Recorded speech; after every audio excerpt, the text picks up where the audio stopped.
Okay. So our third speaker holds a master's in global health at the Karolinska Institute in Sweden. He's currently finishing his PhD in infectious disease epidemiology at the Erasmus University in the Netherlands. He's the founder of an NGO known as Health Explore, which seeks to bring up a digital application where junior researchers can get resource materials for their scientific careers. Ladies and gentlemen, our third speaker is in the person of Mr. Thomas Hambridge.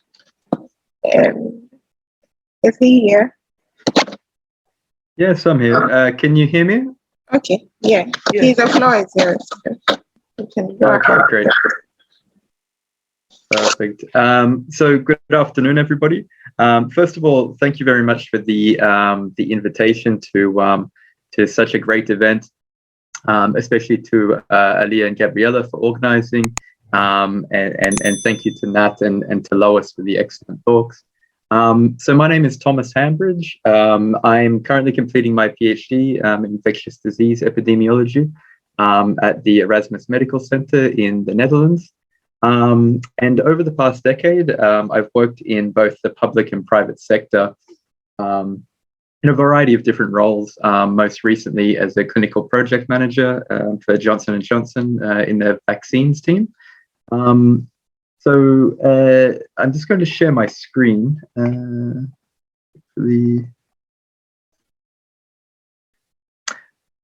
Is that coming up for everybody? Yes. Yes, Tom. Okay, I'll put it into full screen.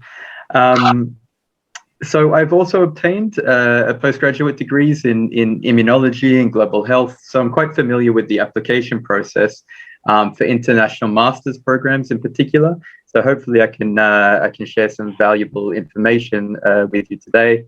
I also spent some time in Ghana a couple of years ago now doing a pilot study in Akwetia on hepatitis B mother-to-child transmission. So I really enjoyed my time there. And I would like to get back in person soon, but hopefully after this coronavirus situation sort of improves. But today I'm going to speak about the post-application process for postgraduate degrees, both internationally and within Ghana as well. So hopefully this is applicable for everybody. I should also say that this sort of pertains to regardless of whether you are successful or not with your submission. And then I'll also provide some information as well on employment options for graduates within the biological sciences, and conclude with some final remarks. Okay, so to begin, I just wanted to make a quick note on how you should approach postgraduate applications.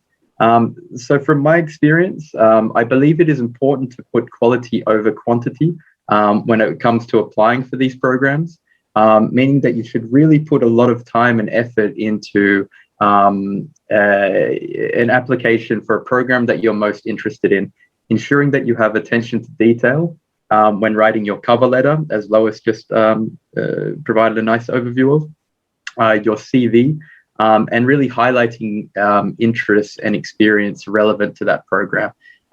It's very important that when the reviewer does receive these materials, that they see that you've really done the background work. You know, you mentioned the right people that you're applying for, and your skills really match up to that particular call. But in saying that, you should certainly apply for more than one program, rather than putting all your eggs in one basket. Mm-hmm. Master's programs in particular only offer a limited amount of spots. So in addition to having a strong application, it really does require a little bit of luck. And so once you've submitted your application, and depending on the institution that you're applying for, a decision on whether you've been accepted to the program will typically... will typically become within 3 months of the application deadline. Again, this can vary depending on the university. And this is certainly true for master's programs, whereas PhD positions, if you're applying for those, they tend to follow more of it's more like applying for a regular job. A lot of the time they'll be posted on job boards where you'll submit your CV, and if it's of interest, your potential supervisor will reach out to you to set up a first interview. So if you do receive a rejection letter, first of all, don't be discouraged. Most postgraduate programs that you apply for, either in Ghana or internationally, are very competitive. That is for certain. I have certainly received my share of rejections over time, but like anything, you just have to stay encouraged, stay motivated, and go back to the drawing board. Really try to identify, maybe what was the issue or what could be done better with your next application. You may be informed by the university the reason that you were unsuccessful, but more often than not, you won't receive personalized feedback. So it's kind of something you need to figure out yourself, or maybe with friends or colleagues that could maybe help you with this. But I think really the first question that you should ask yourself if you are unsuccessful is, did this program match my application? So what I mean by that is, for example, if you've just finished your undergraduate degree in biochemistry and you're applying for a master's in psychology, it'll almost certainly be unsuccessful because, even if you're a recent graduate, you've just received your undergraduate degree, reviewers are really looking for, has this person demonstrated a passion and an interest and has at least some relevant background or experience, not being something completely new, if that kind of makes sense. So now what do you do if you are successful? Well, if you do receive an acceptance letter, there are certain things that you need to start preparing. Of course, after celebrating the acceptance letter. So first things first, you will need to accept your offer of admission. So your place in the program will be forfeited if you don't accept it by a certain deadline, but this is pretty easy, and again, you'll be quite happy at this point. So you may also need to consider scholarship and tuition fees. I know Nat and Lois touched on this, which was, I thought, really useful information. This is something that you should at least be aware of when you're applying for a postgraduate program, especially if it's an international degree. You may need to explore scholarship options to cover your expenses. But one thing I do want to say without going into too much detail is just be aware that the deadlines for applying for some of these scholarships can actually come before the actual decision is granted. So, just keep it on your radar beforehand. So next, plan your arrival. Of course, this also depends on where you will be studying. But regardless of whether this is a local institution or abroad, it's best to plan ahead. And then related to this is what they call a pre-arrival guide, which you should receive shortly after being accepted. And this really contains definitive information about your university or institution, and a checklist of things like maybe a residency permit that you'll require, student visa, importantly, accommodation if you are doing this overseas or even in another city within Ghana, and other things like that. But really, one thing I want to say is just remember to create an overview very early on of your class timetable, as well as other important dates, just to be prepared, for the upcoming schedule. And, apart from that, everything will be fine. So now I just wanted to also briefly touch on employment options for junior scientists after graduating. This was something that I really, I experienced in my own early career, and was something that I was really interested in learning more information about. And this could either be as a primary option for you, or perhaps if you're unsuccessful with a postgraduate application. Regardless, I just want to make a few notes about this, which hopefully resonates. So if you're completing a degree in say biochemistry, food science, or another discipline in biology, one of the first questions that you've probably asked yourself is, do I want to work in the laboratory? It's quite a common thing, particularly early on in your scientific career. If you really enjoy practical lessons and learning laboratory techniques, it really does open up a lot of options for you early in your career. I myself, I worked in medical laboratories for about 4 or 5 years after graduating. And, you know, although I really enjoyed it, I also found after a few years that I didn't really have a passion for it, although I still love science. And what I really want to emphasize, though, is, you know, this is quite common, that people they know they're interested in science, whether it's molecular biology, any other discipline, but they're not really interested in a full-time laboratory position. Thankfully, there are a number of jobs that you can apply for that really only require the theoretical side of science on a day-to-day basis. But my advice would really be to certainly begin your career, you know, doing practical lab work, regardless of your discipline, and acquire these useful skills. If you find it's not for you, you can always transition to another role later on, but it is best, in my opinion, to gain some lab experience earlier on. This brings me to another common question that people ask: do I continue in academia, or do I aim for a job in, you know, the pharmaceutical or biotechnology sector? The short answer is that both have their advantages and disadvantages. So jobs in the private sector, as you probably know, they do offer more money overall.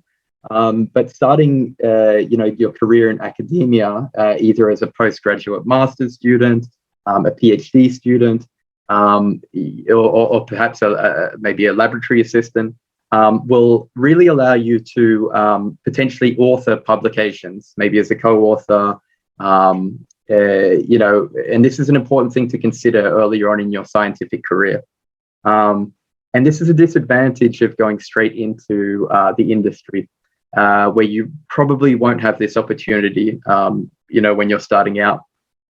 Also in the private sector, from what I've seen, you'll probably be stuck doing tasks that maybe aren't, you know, super exciting as a young scientist, such as routine sample analysis at the entry level. And this can really discourage a lot of people earlier on in their career. So in general, I would recommend beginning your career with a role in academia if possible, where you can learn, you know, really important things such as how to design experiments, learn techniques in the lab, depending on your discipline, and to acquire important skills such as scientific writing. These are really important things to learn about, you know, when you're still in your young career. And finally, there are a huge number of jobs and roles out there after graduating, and I know from experience it can be very difficult to find these, or to find information on these, you know, just from a simple search on the internet. But the good news is there really are a number of different roles out there for recent science grads. Ranging from laboratory assistant roles, data management, even administrative roles in clinical research. And if you would like me to maybe elaborate on these different types of positions and how to find them online, just please let me know after this presentation, or, you know, feel free to contact me directly. That's also fine. Okay, so now just to finish off, I just wanted to kind of make one final remark, because I've heard, you know, a particular statement a lot over the years, and I really even asked myself and told this to myself earlier on in my career, and that is, I'm not sure what I want to do after I graduate. I just want to tell you that this is completely normal, no matter where you're from, you know, what your background, and there are so many options out there after obtaining your science degree. And although it can be very overwhelming, just be open to different things, and remember that you have years ahead to find out exactly what you want to do with your career and your life. But just keep your options open, and look for things that really interest you. Perhaps starting with topics that you enjoyed studying in university, particularly in your final year. Of course, you could be taking more electives and things that you maybe had an interest in before. So just follow your heart in this sense, and everything will work out. But stay encouraged. That's it for my talk. Maybe if anybody has any questions, please feel free to let me know.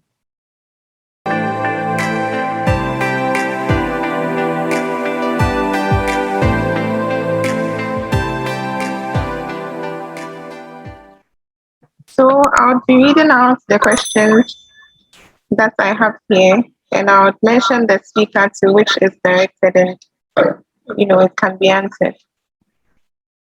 So the first question I have here is national service compulsory? Then Nat, take that for us. Was that to me? Is national service compulsory? Well, I would say that if you plan on coming back to Ghana to actually have a career in Ghana, you'll be required to have a national service. Okay. But I've seen people who have actually applied for graduate applications without national service. They actually move straight away. And I've got friends in US, I think a straight PhD right after undergraduate, and they didn't have to do a national service. But if they always have to come back to probably lecture in University of Ghana anywhere, you'll be required as a public experience to have done national service. Not if you would add something else. Yeah, I don't think so. That is for that now. So we'll move on to the next question. Which CV types are required? The types of academic CVs that are required. The kind? Yes, of academic CVs. That's quite... So there is actually a professional CV where you would obviously have to talk about a lot more of your work experience that's in relation to the role, and an academic CV where you have to highlight things that you've done that has actually shown your academic trajectory, okay, for that role. So I don't think that kinds of academic CV, I've not heard of that before. Okay. Unless I'm not getting the question, yeah. But anyone on the panel could help me if they have that I'm not aware of. Tom, please, could you add something to that? Yeah, maybe I have heard this before about this kind of academic CV, and in my experience, it's for people or researchers with quite a lot of publications. So you will design like a typical CV, like you showed on the screen before, Lois, and then you have a separate, almost like an appendix, where you have your bibliography. And if I recall correctly, it's quite common in some countries when you apply for like a researcher position. So you have your very base education and your experience, and then you have all of your publications. Okay. Yeah. My next question is, do you need to have a publication before you can apply for doctoral studies? No, it's not necessary, but it will obviously, we are coming from a different kind of role, like in Ghana, where we have to prove ourselves a couple of times, where obviously in the UK, someone can move straight away from an undergraduate into a PhD. And because they do 3 years of education before 1 year master's, and that's 4 years. But we in Ghana, we do 4 years BSc before we have to do an MPhil. So my MPhil equivalent is obviously like a master's equivalent here on their 4th year in the UK. So more often than not, you get us publishing our MPhil work.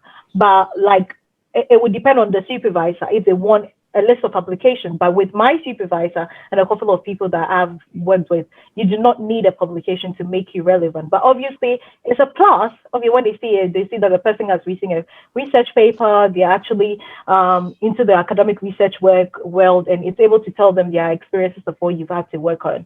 Yeah. Okay. Anyone can add on? I think Nat wants to add something. I just wanted to add something. Sorry, I'm using two laptops. Before I add, I just want to comment on Tom's presentation. Great talk, Tom. I wanted to add my voice to his because most people assume the post-application process, they ignore that part. There was a TA in biochemistry who won the Commonwealth Scholarship. And because she missed the deadline to acknowledge receipt and accept, she missed that scholarship. Oh. She missed it. And she applied the next year, she didn't get.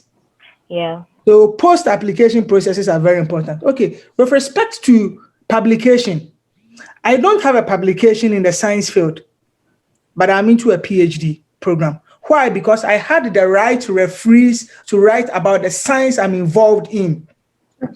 Okay, so if you have people to write about the science you are involved in, and if you show that in your statement of purpose and your write-ups, it will inform the supervisor about what you are capable of doing. However, just as Lois mentioned, if you have a publication, it's an added advantage. An example, I work in a COVID-19 lab. I volunteer a COVID-19 testing lab. And there is this undergrad who just completed this year, African American. She has 3 publications.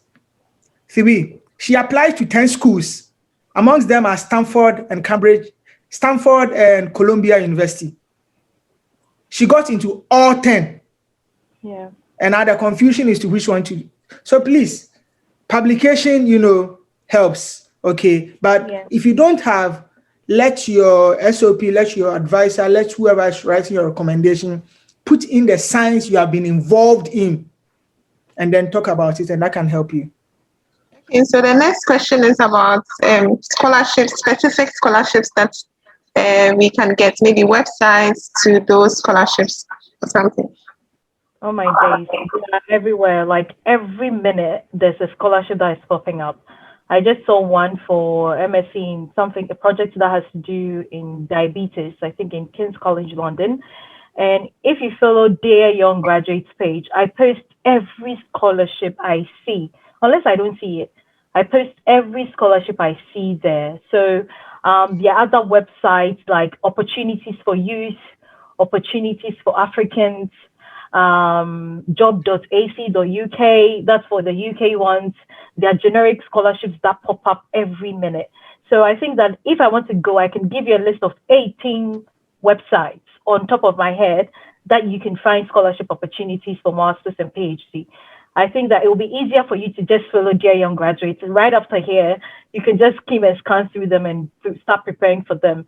Some require GRE, some do not require GRE, some require IELTS, some do not require IELTS, TOEFL and all of that. So if you know it now, it's better to start preparing now. If you have to write a GRE and you want to start writing in your final year, right after your final year, you start preparing for it and start to write it before your application will be ready right after school is the best idea. It's always good to skim through the scholarships now, have a brief idea of what they want from you, and start preparing towards them. Yeah. Okay. So my next question is to add to that. Okay. You see, there are a lot of those scholarships out there. That is good. That is great. But bear in mind, everyone sees that scholarship. Yeah. Okay. So it's highly competitive. Now use your network. Yeah. You've seen Lois, what she's involved in, use her. You've seen Tom, what he's involved in, use him. Why? Because my supervisor always tells me, Nat, if you have somebody who is good, bring him. Yeah. A good example is South Dakota University. Okay, I mean, I've been in Biochem for a long time, so I know like people working in places. You see, people have proven themselves. Lois, wherever she is, has proven to her PI that she's good. So if Lois recommends you, Aliyah, it means her supervisor has confidence in you because of Lois. That is why Lois will not give you any recommendation just like that. That is the purpose of letter of recommendation. Tom will recommend somebody based on his knowledge of that individual. So use the people you have, because there are some positions that are my school now, Michigan State University. There are professors I know who want, students. Yeah. It's internal. Okay. Yeah, they will ask. But if you don't use and you are searching, it's good, search. But everybody in Nigeria, everywhere, and as Lois said, packaging, Nigerians know how to package themselves. So please use the resource persons you have. Yeah, and just to add to that, like as much as you're also using the network, like now, like Nat said, look for work with a master's student. If you've seen a master's student on LinkedIn or and they are writing publicly, like I've actually written a paper with Tom. I've never met Tom before. I've never had a one-on-one chat. And I'm completely an engineering student background, but we have a paper on antibiotic resistance. And asked me what was my contribution to that paper, because it was a global health paper. That's something that was community centered and community focused. I was brought on that particular project because of that. And probably just some slight things I did, I still have my name, even if it's the fourth or fifth writer in that. But my contribution to it and what went into the work, I can speak of it. So draw to people if you want to write. Share what you want to do as part of what they're doing. And obviously, if I know that you're doing something, even a professor, if he knows you're doing something, the first person on top of my head, and one of my students I could bear witness, is actually going to Edinburgh because she was just involved with the supervisor for review papers during the COVID. She was just writing review papers, writing, and now she has a position, another master's degree in there as well. So yeah. Use your connections, even if you don't know them personally, reach out to them on all these social platforms saying that you're a student, fourth-year student, and you would like to work on this. Is there any paper they're working on that you like a contribution on an online volunteering work or contribution you can be part of? I mean, definitely if the position comes internally, they've ever worked with you, they know your working ability, so they'll pass it on to you. Okay. So my next question. Yeah. I was just gonna add. Yeah, no, both made really great points. I can't stress enough the importance of these letters of recommendations. And really, if there's somebody in your sort of scientific community, whether it's a mentor, a supervisor, a colleague, somebody that you look up to, when you are putting forward these applications, just ask them. Ask these people if they can help you with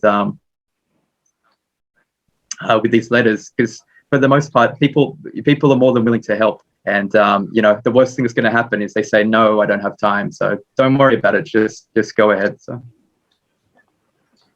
is it only lecturers who can write recommendation letters for academic purposes? I mean, if you are going to read your master's, do you need only lecturers, or we can go for other people who are not into academia? I think with that, it's a bit tricky because I've seen other scholarship that has asked for one professional reference and one academic reference. And obviously, one academic reference, who would you fall back to? Somebody in your academic line of thought. Well, I've seen people that they've not directly worked with the lecturers, like they have had to be their lecturers, but they've had experience with the person in terms of a conference or a workshop or something, that they find themselves in the academic space and they've had to write outrightly for them.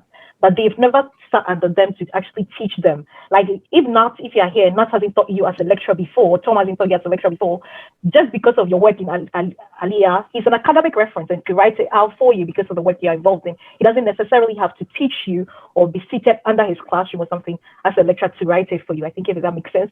And if it is professional, I always if you ask a professional, maybe an internship you've had to do, or any volunteering work with an NGO, and they can already write for you with certification. They can attach the certification to it as one PDF file and send it to you. I mean, make the recommendation very valuable. Like, they write it personally for you. They have a letter of your letter of appointment as somebody who was working under the NGO, a certificate of volunteering work. They usually add it to one file, and they know that you are not just, a passerby in terms of that work. Yes.